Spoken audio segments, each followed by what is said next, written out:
प्रत्येक बहिणीला पैसे वाटप होणार. उपमुख्यमंत्री एकनाथ शिंदे. नमस्कार. आज आहे जानेवारी आणि आत्ताचे सर्वात मोठी अपडेट आलेली आहे लाडकी बहीण योजनेविषयी. आज महिलांच्या खात्यामध्ये 7वा हप्ता जमा होणार आहे आणि अशा पद्धतीचे मेसेज देखील महिलांना मिळणार आहेत. सोबतच हे पैसे कोणत्या जिल्ह्यामध्ये जमा होणार, कोणत्या महिला यासाठी पात्र असणार आणि सोबतच 1, 2 ते 3 अत्यंत महत्त्वपूर्ण आणि मोठ्या अपडेटसुद्धा आलेल्या आहेत.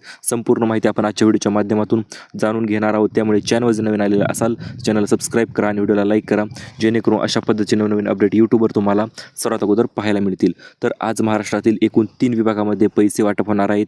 ते म्हणजे लाडकी बहीण योजनेविषयीचे आणि सोबतच 8व्या हप्त्याची तारीख देखील जाहीर झालेली आहे. आतापर्यंत महिलांना 7व्या हप्त्याची प्रतीक्षा होती, परंतु आता 7व्या हप्त्याची प्रतीक्षा अखेर संपलेली आहे आणि आजपासून पैसे महिलांना वाटप करण्यास सुरुवात होणार आहे. सोबतच आता 8वा हप्ता कधी मिळणार याची देखील उत्सुकता लागलेली होती आणि यातच आता 8व्या हप्त्याची तारीख देखील महिलांना जाहीर झालेली आहे. परंतु जर तुम्हाला 7वा आणि 8वा हप्ता पाहिजे